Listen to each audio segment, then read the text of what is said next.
So just allow us maybe 2, 3 more minutes and then we'll get started.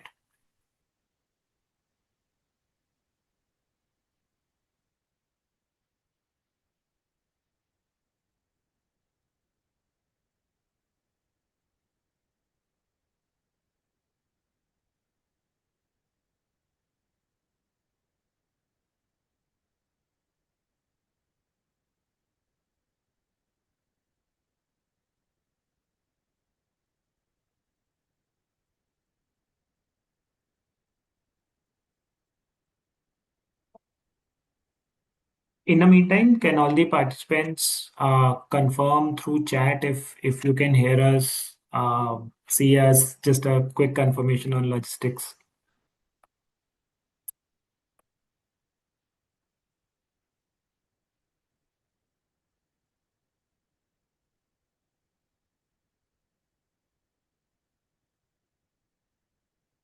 Okay, great.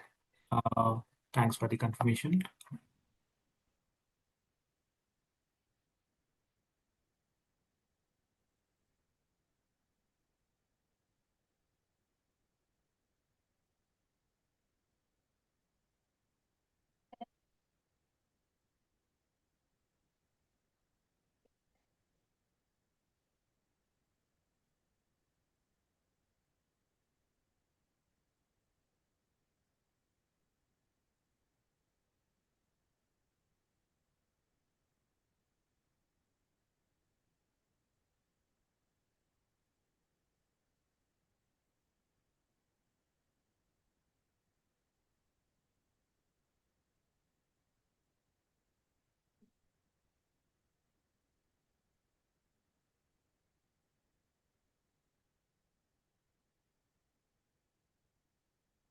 Let me also share my screen.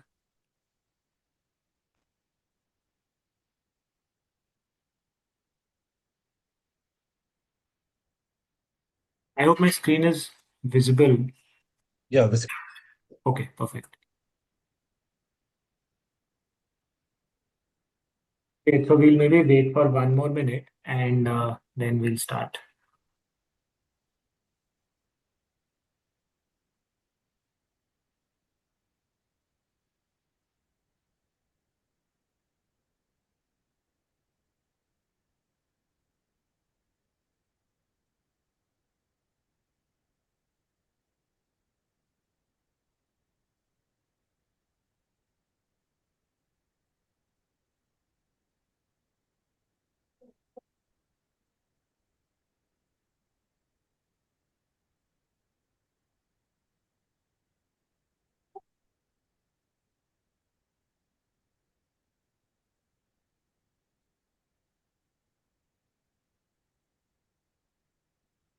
Okay, so I think we'll get started as a few more people join in some time.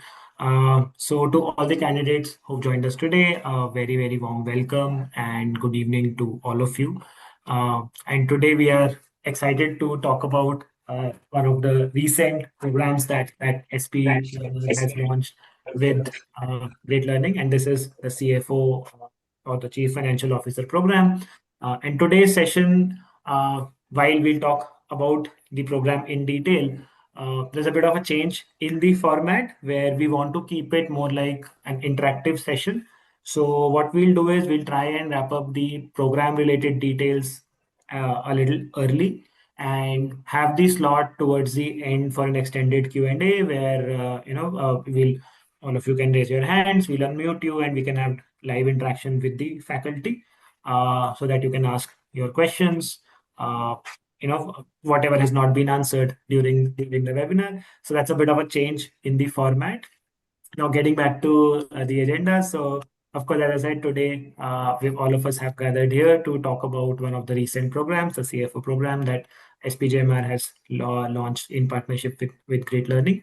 And today's agenda is, of course, we'll talk about the program, what all modules are included, what type of projects to expect, how the program journey flows, and we'll of course hear from the program faculty, Professor Vinay, Professor Malya, who are here with us. So that's the broad agenda. And Even during the webinar, if you have any questions, please feel free to type them in the chat window or in the Q&A window, and we'll take them at the appropriate times during the session. And of course, towards the end, we'll have a live Q&A.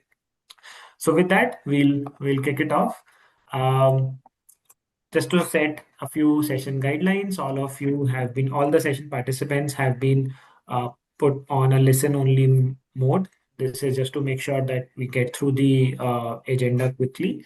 And of course, towards the end, you can raise your hand if you have a query, and we will unmute you, and then you can ask away. Uh, of course, the idea is to make this as interactive as possible. So please use the Q&A section to post your questions. The session's recording will, of course, be shared with you later, and it'll also be available on Great Learning website. And of course, at the end of the webinar, a feedback will be shared.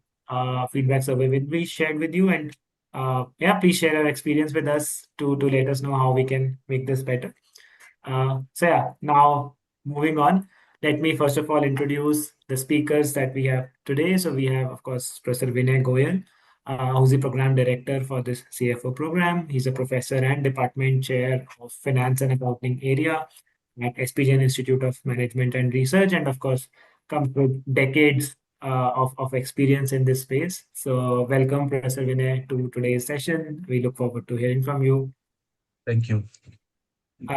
Next, we have Professor Demalya Chatterjee, who's the co-program director for the CFO program. Professor Demalya is again a professor in the operations, supply chain management, and quantitative methods area at SPJIMR. Again, comes with multiple decades of experience in the operations area, and of course, how both finance and operations as domains interact with each other. And we'll hear from Professor Demalya as well. So welcome, Professor Demalya, to the session today. Look forward to hearing from you. Thank you, Mohit. Thank you. And finally, myself, my name is Mohit. I'm a part of the Great Learning team. And of course, as I said, this program is in collaboration, has been launched by SPJIMR in collaboration with Great Learning. And while all the academics and the academic parts of the program comes from the faculty, Great Learning team will manage all the non-academic aspects of the program, and we'll probably talk about that in detail as well. And you will interact with Great Learning and with my team over different parts of the program. So yeah, those are the speakers for today's session. To start off, a bit about SPJIMR. Of course, SPJIMR is a well-known institute, doesn't need a mention. I'm sure all of you are aware of the kind of reputation and the credibility that SPJIMR Institute of Management and Research brings to the table, especially in the area of finance, being situated in the financial capital of the country. It has links with some of the best financial institutions. The alumni from SPJIMR are in different influential positions across these institutions. So the institute doesn't it doesn't deserve an introduction. But that being said, of course, I'd like to invite Professor Demalya to talk a bit about how a bit about the SPJIMR's legacy, how the institute has been well integrated in the financial services ecosystem, and what that means for this program. So, President Malya, over to you. Thanks, Mohit. A very good evening to all of you. And thank you for taking time out and trying to listen to whatever we are going to talk about and offer as a part of the CFO program. As Mohit said, that I don't have to honestly introduce you to SPJIMR, but I thought, may not be the institution, but the philosophy becomes very, very critical for you to understand why this program and how it is linked with SPJIMR and the kind of things we have been doing last 45 years.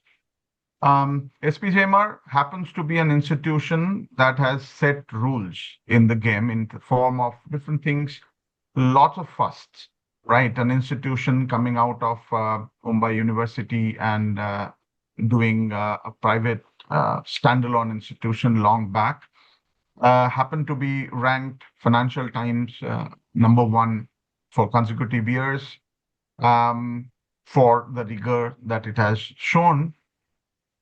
And when it comes to the alumni, which talks about the SPJIMR legacy, we have alums across the board, a lot of alums, in the CXO positions.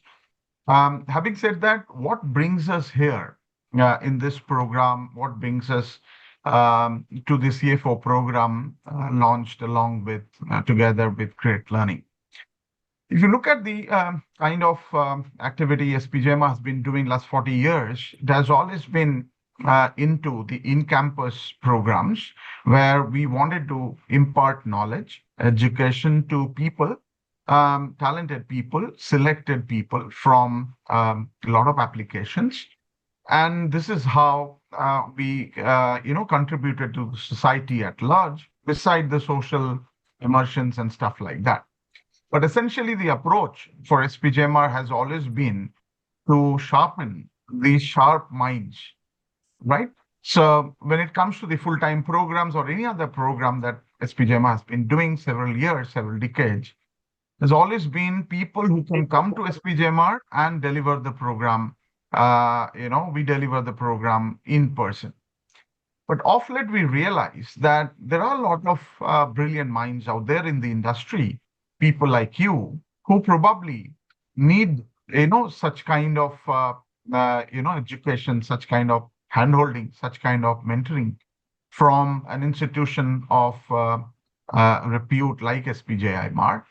And that brings us to the program which we have named as CFO program. So understanding the fundamental principle behind that program is we have crafted, curated the program in a way that would help you understand what a CFO is expected to have when it comes to the ability to deliver the learning and also the kind of mentoring they should have, right? So if you look at some of the things quickly before I hand it over back to Mohit, SPJIMR, I can tell you that this institution has always been regarded number one in the country when it comes to teaching excellence. And the teaching excellence has never been only through the academicians. It has always been a solid blend of academicians and industry professionals. And that brings us to, CFOs of multinational organizations, Standard Chartered, for example. Similar way, there are people from SEBI. There are people who come to the classroom and teach. In a program like yours, the CFO program, we thought we will replicate that model and go ahead and bring in people who have done it right in the industry for decades. And let's do an amalgamation, blending of academic rigor and what is happening in the industry today. What is it that is needed? Let's hear it from the horse's mouth. So these are some of the things that we thought we would be stitching into the program. And that's how this program is handed over to one of our star faculty member from the finance department, Professor Vinay. Is a good friend of mine and heads the finance and economics department in the industry in the institute for last 5 years, right? So Mohit, back to you, and then we'll hear more from Professor Vinay. Great. Thank you so much, Professor Malia, for that introduction. And so moving on, I'll just take a minute to talk a bit about great learning as well. And I'm sure most of the people who've joined us today have at least heard of great learning, or if you know, you may have taken a few programs with us, but we've been in this space for over a decade now. And one of the key things that we pursue is enabling career success through transformation learning in collaboration with some of the world's best universities, across, of course, globally within India as well. Within India, we've partnered with IT Bombay, with, of course, SPJIMR. Globally, we work with NUS, Harvard Medical School, Johns Hopkins, MIT, Duke, Northwestern, UT Austin, Chicago Booth. So the idea is to bring some of the transformational learning, the best education from global leaders, global universities to candidates, across the globe. Just to take a few statistics. So Over the last almost 12 years of our existence, we've served more than 15 million learners across 170 countries and delivered more than half a billion learning hours on our platform. We are consistently rated as one of the best delivery providers in the country. And one thing that we are very, very proud of is the high completion rates. More than 90% of the learners that start a program with us end up completing a program, and that's largely because of the strong learning support and the program management ecosystem that we've developed over the years, and we'll talk about it more as we go along.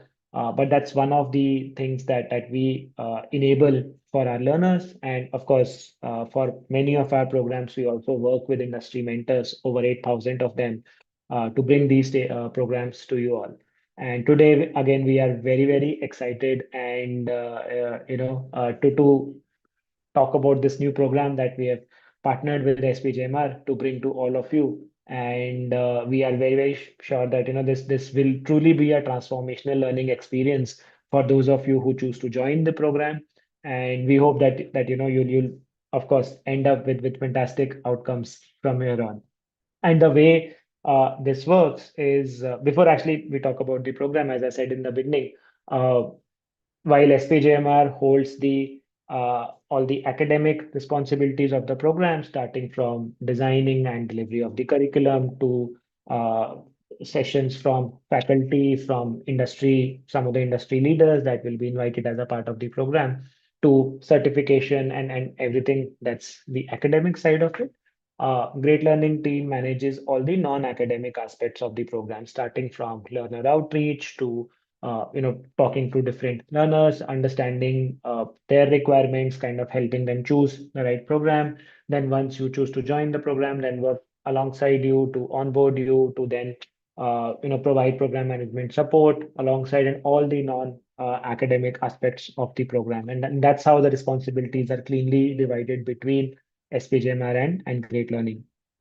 So with that, we'll now get into the program. And let me take a minute to first talk about some of the key highlights of the program, right? And before we even get into the curriculum and other aspects, some of the things that really define this program and differentiate this from a lot of other similar offerings are, one, that, of course, this has been designed by the SPJMR faculty and will be delivered by you know a group of faculty members. And not just that, as Prasad MLA mentioned, the plan is also to invite some of the senior industry leaders from time to time to bring that expertise into the program as well.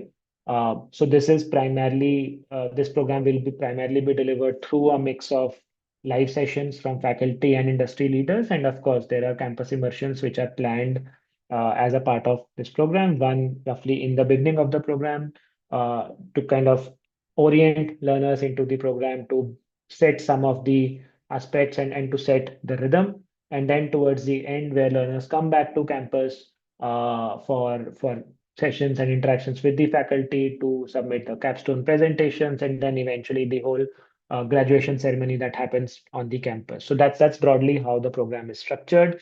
It will be delivered over 9 months, starting from somewhere in October or November, like that. That's roughly the start date that we have in mind.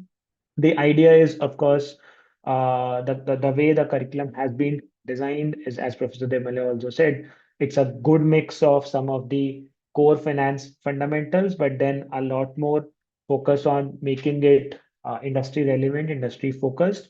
And with, of course, given the way AI has entered into our lives, to also make sure that with things with regards to AI, fintech are also covered and given due importance in the program. Of course, we don't expect the learners to have any technical background. So all the concepts that will be covered will primarily be no-code concepts and don't need any technical background as such. As we said, towards the end of the program, learners will apply their learnings through a capstone project. And given the given this is for senior finance leaders or those on the CXO track, the idea is to keep this to deliver this through a mix of case studies for every module. And Professor Vinay will talk about this in a lot more detail as we go along. But one thing that differentiates this is that this is not just a theory program. This is not just a bunch of recorded videos. This is actually delivered live through real case studies. Again, some global, some contextualized for the Indian use cases as well. And the idea is to keep it as recent as possible, right? For those of you who complete the program, you will have an opportunity to get the executive alumni status from SPJIMR. So once you complete the program, you pay a small one-time fee to the alumni office, and they'll confer the executive alumni status to all the successful program graduates. And of course, throughout the journey, you'll have support from a dedicated program manager who will be assigned to every cohort, and this person's the program manager will be a part of the great learning team, and the responsibility is to make sure that all the learners complete the program on time and have all the necessary help and resources needed as they go along the program. And of course, it goes unsaid, given the fact that this is a CFO program, we expect some of the mid to senior leaders, CXOs, to join the program. The net, the group that forms as a part of this, offers strong networking opportunities across the board, because we expect learners to come from different industries, different functions. And I think the value of that is, it's I don't think I can overstate the value of something like that, because these cohorts typically end up, staying connected for years to come. So this is not just a program where candidates get to learn from the faculty, but also kind of strengthen their existing network and kind of leverage that as they go along in their career. So those are some of the things that kind of differentiate the program from others, similar offerings in the market. Who is this for? I'll probably not spend a lot of time on this, but just to give a broad sense, of course, existing CFOs and executives who aim to operate as enterprise leaders, because as you move from a senior finance professional to a CFO, a lot of organizational aspects also start coming into the picture. So the idea is to give that flavor to the program as well, where we don't just talk about the core finance fundamentals, but also provide learners a journey of how you go from core finance to a more strategic leader who works in hand in hand with other CXOs. Of course, emerging finance leaders, AVPs, directors, AGM, DGM levels, who are on the track to become a CFO, senior finance and strategy professionals who are seeking a structured learning journey for as they move towards a CFO role, or at least get in that journey from wherever they are in their careers, and of course, business leaders, entrepreneurs.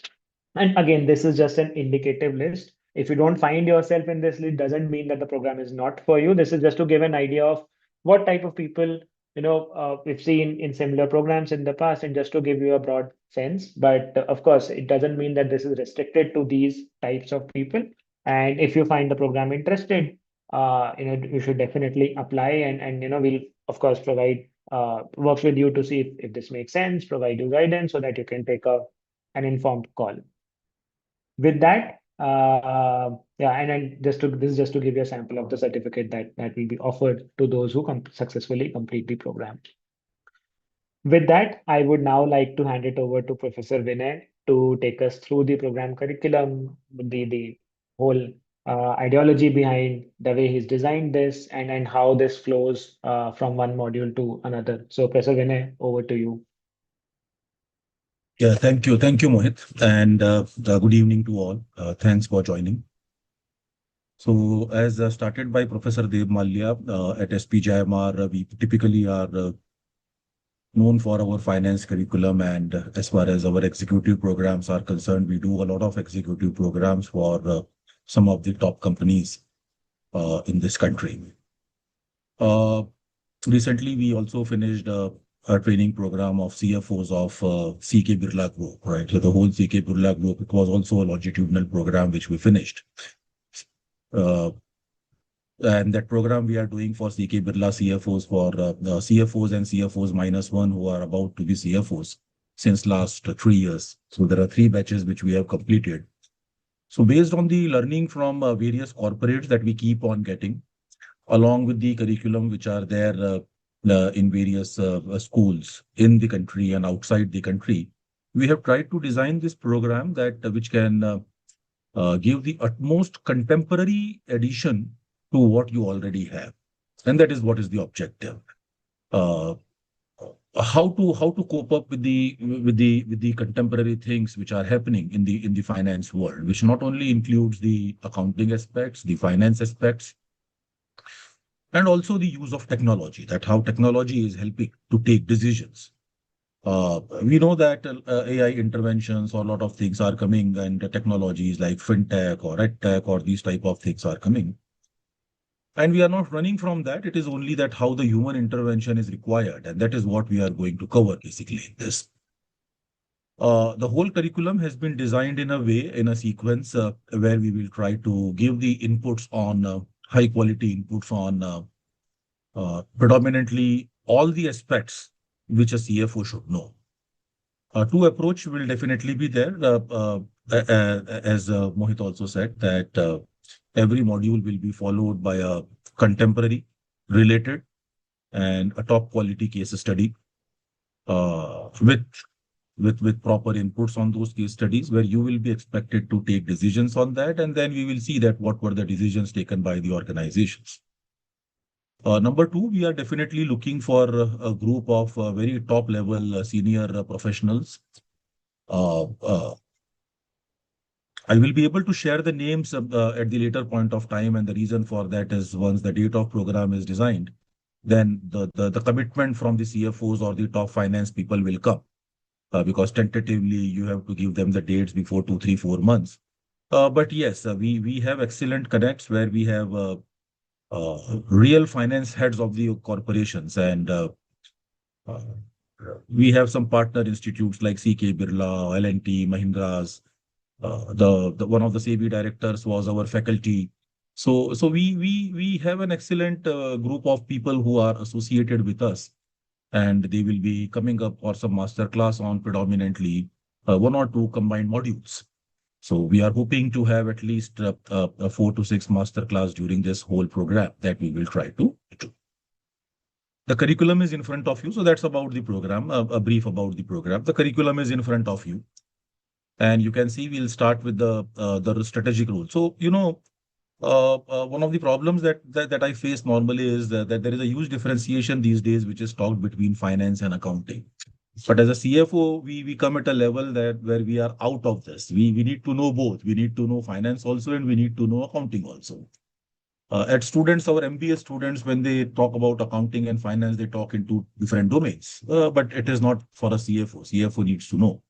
So what is the strategic role of CFOs, right? These days, a very small example, if I share, we talk about cost stickiness, So what is the role of CFO when it comes to cost control in the competitive world when when you cannot increase the price of the product?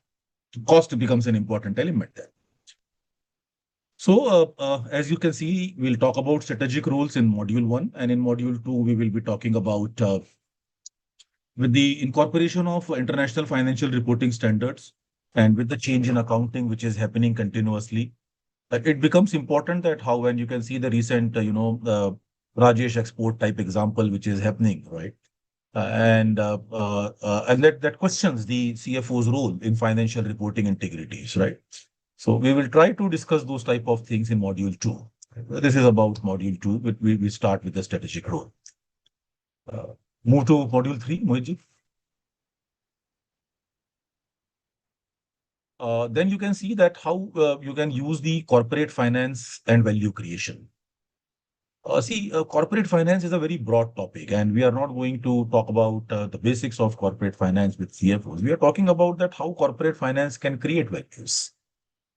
How, various type of activities that needs to be done to make sure that it creates value. A simple example, and we have a separate module on ESG also, where we talk about how ESG is creating value for the organization. So it derives from the corporate finance. It derives from the corporate finance concepts. How you can reduce the cost of debt. How you can have some type of debt financing, which you can do with the help of somewhat theory. And you are coming from the practical world.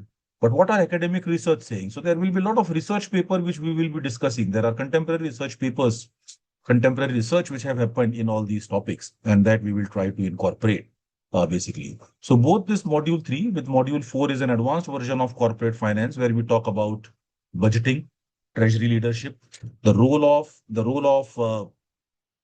CFO when it comes to budgeting. Budgeting is becoming an important element today.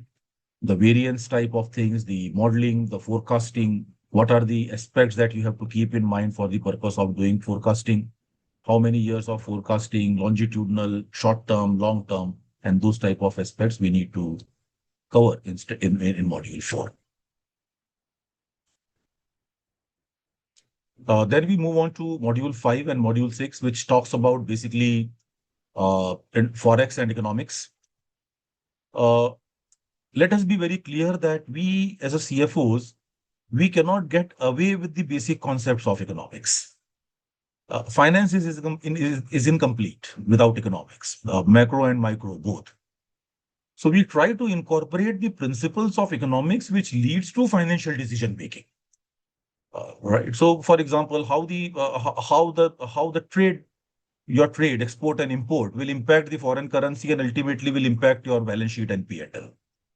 How global economy, which is shaping, will impact the various type of, if you have subsidiaries which are there in the foreign country. So we will talk on that what is the impact that it creates on the financial statement of yours. Because it's not the older time when translation and transaction reserves were taken in a different way. Now we have other comprehensive income concepts in financial statements where your subsidiaries' financial statements are to be incorporated and shown in other comprehensive income. So how does it impact your profitability? Those type of things we will try to see in module 5. Module 6, one of the most important modules as far as today we are concerned. Both the things are happening together in this contemporary world. So you will find that there are takeovers which are happening, mergers and acquisitions that are happening. At the same time, there are demergers which are happening. So that means there is both the type of restructuring which is happening contemporarily. So there is internal restructuring which is happening within the organization, and there is external restructuring which is happening outside the organization. We have to make sure that we are able to create the value of our organization appropriately, or we can calculate that what is the actual value of my organization. Whether you are doing internal restructuring or external restructuring. A demerger is a type of structuring which we do, or a takeover which we are doing. We are procuring anything. So this corporate valuations, deals and restructuring, we will go up to extremely advanced level where we try to do the valuations of the corporations, both from the internal perspective also and from the external perspectives also. We move on to module 7 and 8, where we talk about risk, compliance, and ESG stewardship. Now, you must be aware that social stock exchange is not too far in Indian context. A white paper was already circulated by SEBI before 2-3 years, but somehow it has delayed. ESG people may say that it is a bubble, but no, it's not a bubble. It is here to stay. So how and the impact of ESG is happening in the value creation of the companies. So how this ESG is impacting the value of your organization? How ESG scores are being computed by various database across the world, and how those scores are impacting the value of your organization. How it is, so governance, and there is another thing which comes in compliance, which we talk as ethics, responsibility, and sustainability, ERS part. And then it comes to compliance part, right? Compliance is one of the most important things in the contemporary times. We like or dislike, we have to enter into compliance, because non-compliance again are impacting the value creation of the organization. In module 8, we talk about one of the most happening things at the contemporary times, how you can use AI in accounting and finance. For anything, for bankruptcy predictions, for earnings manipulations identification, extremely useful, and we are using some excellent AI tools for determination of the organization, whether they are into earnings manipulations or bankruptcy predictions, or what is the text mining using the reports which are published by the organizations. And we will try to cover most of these things in module 8. So Overall, and the last part, basically, two things, that there will be a full capstone project which will be given, where a dedicated professor will be taking to you, where you will be taking the real-time business decisions using the capstone simulation, along with strategy. So all these 8 modules, when it comes combined, how the strategic thinking will change, and that's what we are going to cover in module 9. So we have curated this program, taking a lot of time and ensuring that we are able to give you the best possible contact as far as the curriculum is concerned. Definitely within the limitations of time, whatever best we can incorporate, we have done that. But during the course of time, where some things may pop up that, this thing, so we will try to make up for those things also. But hopefully, this practically covers most of the things that we want to discuss. I'll be happy to answer any questions on any type of module or delivery based on this. Over to you. These are some sample case studies which were given, which we try to, and these are some excellent, case studies you can see, and these are just samples. There will be other caselets, small case studies, like contemporary Rajesh export has popped. So because it is contemporary, we will incorporate that. What is Baiju's accounting manipulations which they did? Right. So we will try to see, and the list of the case studies is attached in the curriculum. These are definitely we are going to cover, because these case studies will give you an idea that how the accounting and finance can deteriorate the image of the organization, reputation of the organization on the negative side. And we will also see that what were the case studies which were positive in nature, that how, the how the organization took some decision, and that helped the organization to achieve some great results out of that. Yeah, just add 1 or 2 lines here with Professor Vinay. In terms of the case studies, essentially, this is a practice that we have seen in SPJIMR as the program progresses. If there are changes in the global scenario, there are changes that you get to see from SEBI, from other financial regulators. Professors would pick up those problems even from the newspaper, and then bring it to the classroom to introduce you to the learning, what you can get out of it, etc.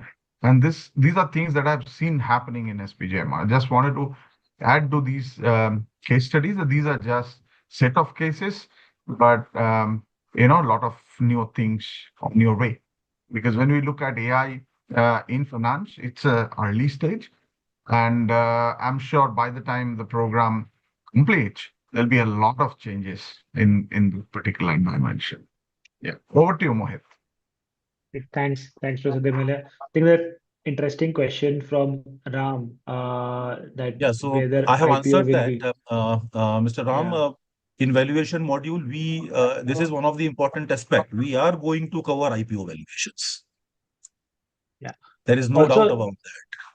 Yeah, I think, Professor Vinay, I think there's one question that I remember some of the candidates brought up before, outside this webinar, which is that one, we see that the curriculum, of course, makes sense for someone who's working in a mid or a large scale company, but then what portions of it, would make sense for someone who's in an early stage company or maybe a new venture?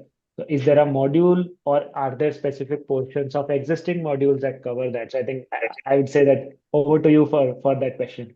Nice. So yeah, let me answer that question. Let me be 2-3 things. Let me make clear.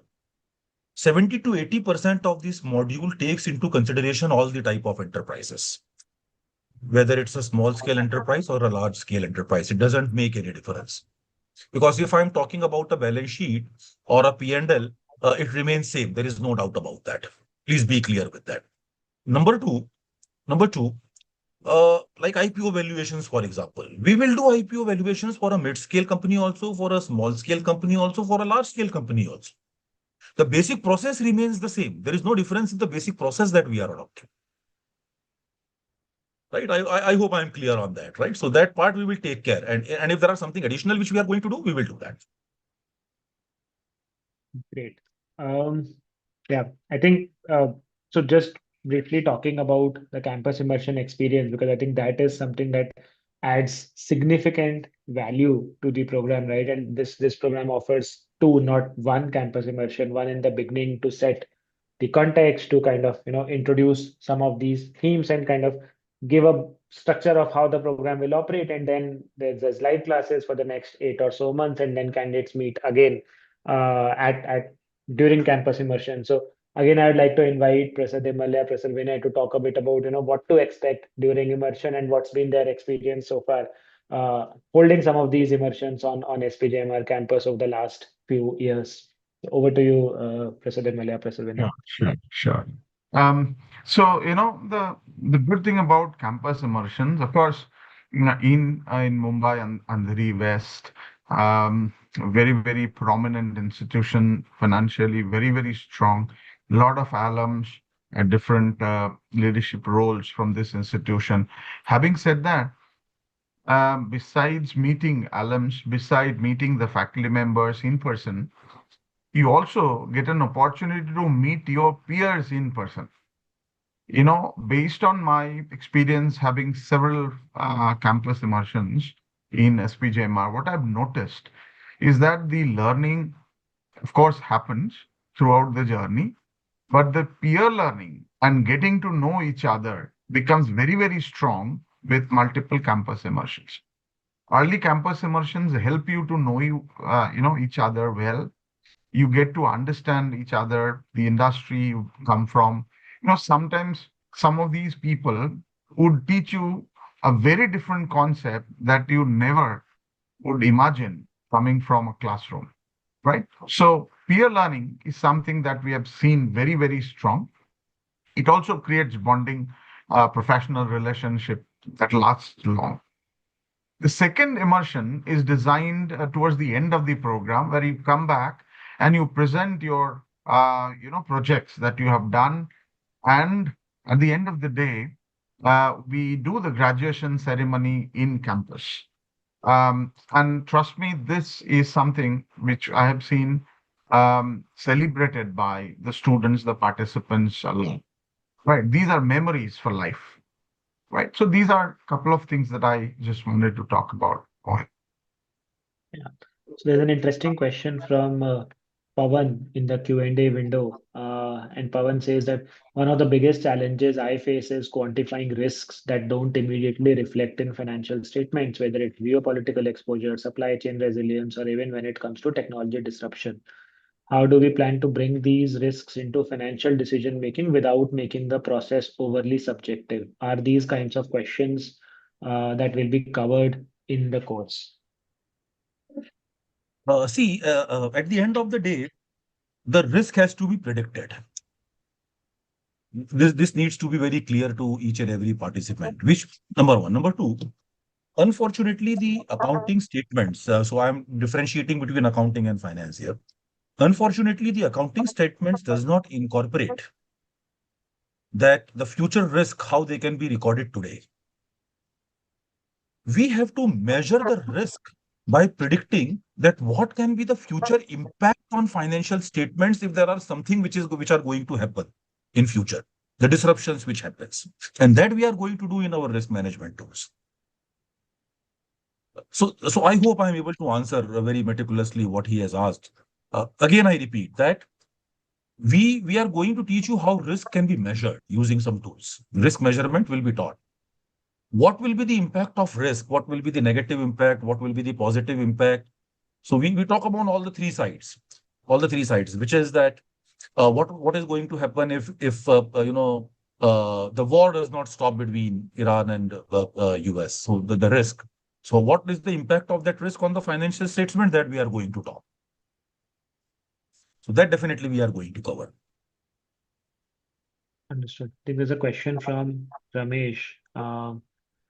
If possible, could you clarify the validity of budgets throughout the Yeah, period of its I tenure? was confused in this question. Means I'm sorry, he has to clarify what he exactly wants to ask. Yeah. Uh, Ramesh, are you there? I can maybe unmute you and you can Yeah, ask yeah, it yeah. So you can directly. unmute and Ramesh ji can ask me or Dev, or I can answer anyone, but I need some clarification on that, please. Yeah. Ramesh, I've unmuted you. Please go ahead and ask the question. You have to unmute Ramesh ji. You are mute. Uh, Sir, am I audible, sir? Yeah, Yeah, you are. audible. Please tell. I have one request, sir. Sorry for the interruption, whatever it is. Sir, my point is, hello. Yeah, yeah. Yeah, Please we tell can me. hear Please you. go ahead. One request, sir. Most aspects that I have listened towards, the budgets was primarily prepared are not valid till the end. Many a case they need to be reviewed and I agree revised. to that. I agree to that.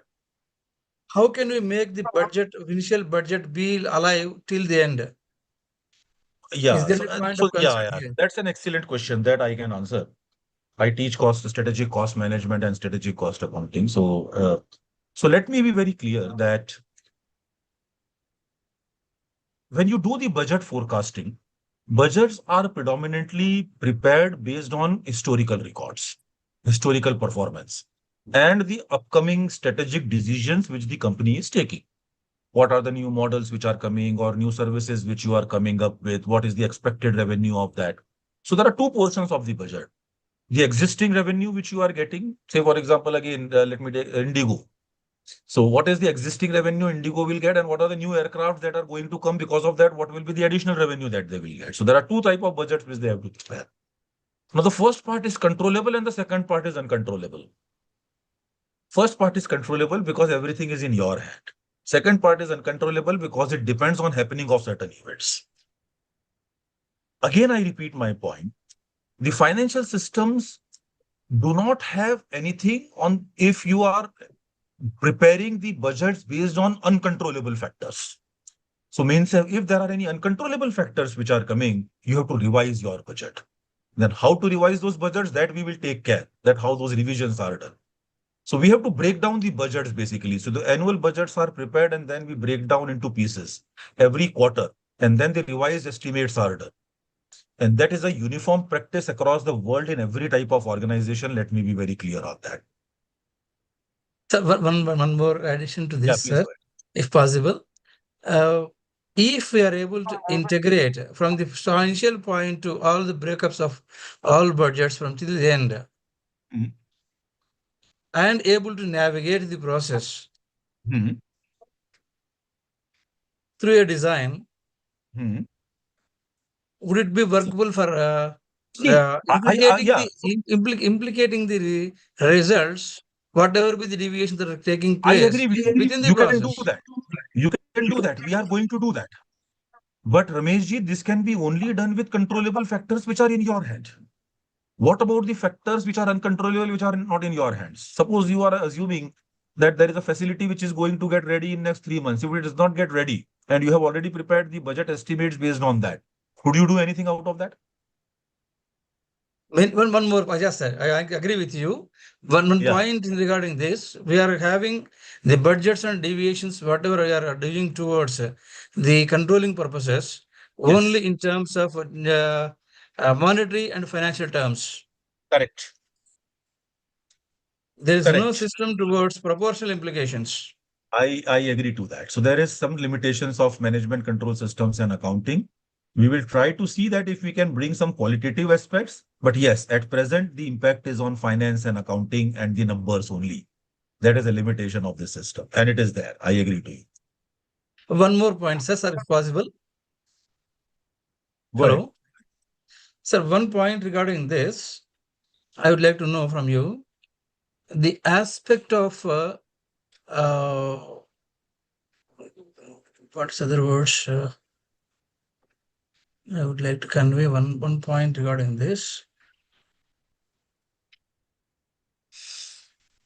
Because as you like, we are also handling the subjects of strategic cost management, etc. My point of concern is the aspect of deviations calculated in terms of financial aspects cannot project any aspect of future implications. Oh, so It's a, I will it's a partly purely disagree with aspect of Ramesh. past analysis. No, no, no, no, no. So I will partly disagree with this. So, See, I'll give you a simple example. When we calculate the variances, right? so Simple tool. Variance is a very simple tool. Hmm. But when we calculate variances, which are the deviations between our actual performance and the budgeted performance, please note that you need to know and understand the reasons of those deviations. If you know the reasons of those deviations, you will take corrective actions in future. But if you are not aware of the deviation reasons, those deviations reasons are not known to you. That means the budget exercise which you carried was a futile exercise. It was not effectively done. As CFOs, we have to make sure that the budget which we are preparing are prepared meticulously by taking lot of efforts, doing proper research, and based on that. And that's what in this program we will try to incorporate, that how effective budgets can be prepared so that you have least deviations possible. That we will try. sir, one aspect of this, our deviations are related to the basic concepts of the same variables. Variable, No, individual. We can have different variables. But sir, by deviation will be calculated in many cases related to the same variable. We We will are have not multiple. measuring, we are not, you are No, measuring. we will have multiple variables. We will have multiple variables and multiple tools, sir. Variables are multiple, sir. I'm saying that, but just try to understand my point. Mm. One aspect. My point is the deviation of variable, the variable that has deviated from budget, how it is impacting directly on the result. Why not? Suppose In, take example of a salary. in You plan for you plan. instant assessment of It such is as it things is. independently It impacts, during the sir. course of operations. See, sir. Uh, please understand again with a simple example. It impacts. You planned in a budget that you will be paying a salary of labor 1 lakh rupees, but government changed the law and increased the labor rate, and it became 120. Deviation is coming or not? This is coming, sir. And then it is impacting your profits or not? Yes, it is. Are you able to pass on that profits on your revenue immediately? We Maybe can, or may sir. not be. No, maybe or may not be. Yeah. Right. So you need to be very clear that budgeting, variance, and all this strategic decision making, there are various perspectives that we are going to see. What can be controlled, what cannot be controlled, that we are going to discuss in detail. One final question.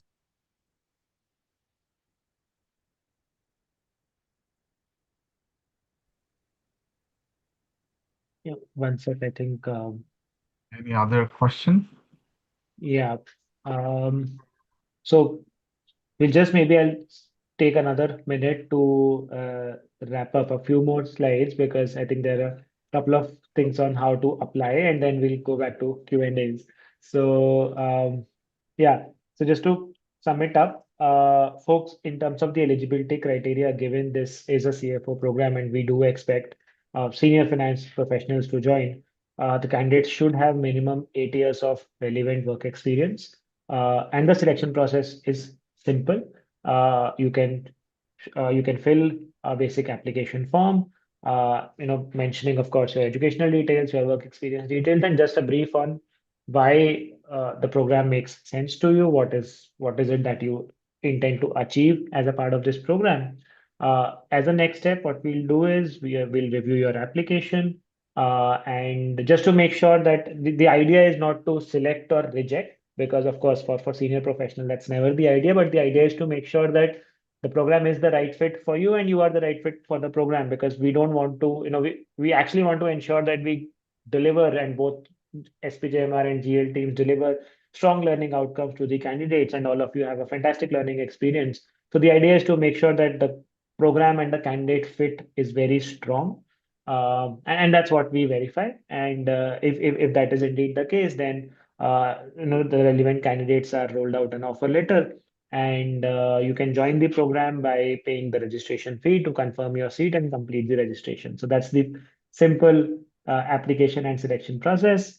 Um, of course, for more information, you can go to the website on Great Learning. You can also visit the program page on the SPJMR website as well. or you can call us on the number given on the screen. Uh, we'll go back to the question and answers again because I realized that there's one aspect that we're not covered. So back to the audience, please feel free to put in your questions in the chat window or in the Q&A window, and then we'll get back to it. We have a few more minutes, so happy to take more questions.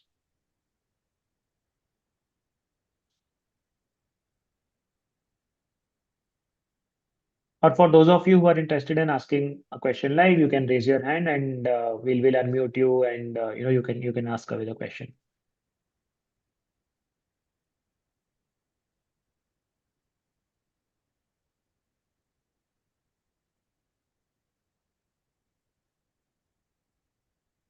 Yeah, I think this was a question asked a few minutes back. We missed out on it. I'll take part of it and then probably Professor Vinay can answer. See, the approach is where it makes a difference. The idea is never to give you a sense of what uh, others are doing. Rather, in a program of this nature, besides the strategic part of the part, you would also love uh, you to execute things, right? So it's not just the um, teaching, so to say. There is no question of teaching. It is more learning together. And I've been in Bombay, been the number one private institutions in the country. The kind of contacts we have when it comes to the industry people coming into this program, talking to you, mentoring you, probably guiding some of you when it comes to the projects. These are some of the things that makes us different. I'm not going to compare with any IIM. All IIMs are doing good. All the programs are good, but this is more hands-on. This is more complete when it comes to the entire program. We've curated, brick by brick to make it more useful. So at the end of the program, there should be something where you will be able to plug and play. Right. Over to you, Professor Vinay, if in case I missed anything you wanted to add. No, so I'll give the answer in a very different way, because we are competing heavily with these IIM. We try to give our best. We try to make sure that the delivery which we do differentiates between them and us. They are doing good. That's definitely true. But one line which I can say is that as an institute, because we have to make sure that we are able to create a market for ourselves. We have to ensure that the delivery which we are doing is better than them. Uh, Definitely, the input needs to come from the participants and the students. But we will try the best. That's the difference that you can have. I'll just maybe add one more layer to it, right? So I think again, as both the faculty members said, there's of course some differences in the program that the way it's been curated, but at the end of the day, I think all of you are senior finance professionals. All of you understand what is it that you want from a program and what aspects of it speak to you. So and what we've tried, at least, Prasad Malya, Prasad Vinay have tried to do is put some of these best practices all into the same program, from curriculum design to concepts to ensuring that there is enough face time with the faculty, with industry experts, to ensuring that there are campus immersions, not one but two campus immersions. So the idea is to bring the best of everything into this program, from curriculum design to the way the program needs to be delivered, to the practical nature of the case studies, to campus immersion, and to kind of give the best experience out there. And of course, being in the heart of the financial capital of India has its own benefits. So that's the endeavor. And then, of course, given all of your senior professionals, you know what suits best and what works for each one of you. But the endeavor is to kind of pick some of these best practices that we've learned over time, and kind of put them all into the same program and make sure that all of you have a fantastic learning experience. So that's that. I think Amit has raised a question, so raised his hand. So Amit, please go ahead. You Yes, can yes. unmute May I and audible? ask. Yeah. Yes. There you are. You are. Yes. Thank you so much for the session. I got all the details. I am a company secretary and chief compliance officer for listed company. So I like the all the details. Just I'm curious. I joined at the end session, not from starting. So I think I have missed many more parts. So my question is, if I want to register, then the fees, then duration, the exam pattern, and all the details. Just I want to know in detail. So if there is any link, then please do share so I can go through with it. And if Yes. possible, then please share the link of recording, unless it's okay. Yeah. Yes, Amit. So recording will be shared with you, and we'll also share the link of the page. You can actually right now also you can go to Great Learning website. It's mygreatlearning.com, and you can find the program there. Separately, we'll make sure that someone from the team reaches out to you and shares Yes. details Okay. of the Okay. program. Please share the link in chat directly access to the. Yeah. Yeah, Thank you. Okay. Yes. Got it. Yeah. correct. I took screenshot. Yes. Thank you so much. Yeah, no worries. Thank you. Yeah, so just that question from Ramesh. It is an online program with two campus immersions. Campus immersions are in person, in campus at SPJIMR in Bombay. So this is how we've designed it so that you don't have to travel to attend these sessions. However, you would get the best of two worlds. Think there's another question from Ramesh, and this is for Professor Vinay, that how does the risk, system works, and do we predict external and internal risk separately instead of contaminating the combined analysis for prediction? So over to you, Professor Vinay.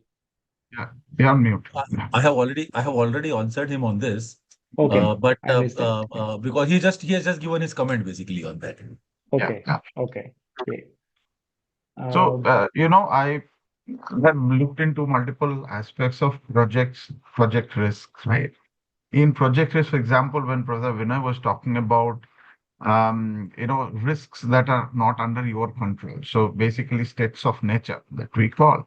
Um, Say, for example, one infrastructure company who has the directives from the government of India to build um, a system to cater to the oil need for our country people. Suddenly, because of the war going on and the blockade in Hormuz, Government of India reached out to that project company, asked them to complete that task within a month period. Now, where do you budget it? These are contingencies that you can never budget, right? These are not under any control. Now, question is, can this be part of contracts? Yes. And therefore, the organizations are looking into it from a very different angle of creating contracts where such kind of uncertainties are factored in. So just thought I'll put 2 cents from my side handling these kind of problems in the recent past. Thank you. Over to you, Mohit. Thank you so much, Professor Deval and Professor Vinay. I think we are towards the end of an hour, so maybe we'll just for another minute, and if there are any more questions, and we'll yeah, take it. Otherwise, we'll wrap up the session. So, folks, we're here for another minute or so. If you have any further questions, please feel free to ask either using the Q&A window, or you can raise your hand and we'll unmute you. And otherwise, we'll wrap up the session.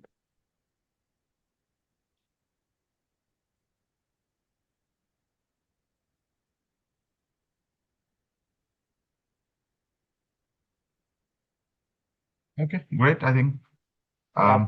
most of the questions are answered. Yes. So again, thank you so much, Professor Demalya, Professor Vinay, for joining us today and patiently answering all the questions, taking all the candidates through the program design. To all the candidates who joined us today, thank you so much for your time, and we hope this was helpful, for you to understand the program details and also get some of your specific queries answered. And we hope to see some of you as a part of this program as we start this journey in the next few months. With that, we'll close today's session. Thank you so much, everyone, and have a great rest of the evening. Thank you so much, Professor Devmalya, Professor Vinay. Bye bye. Thank you. Thank you. Bye. Bye.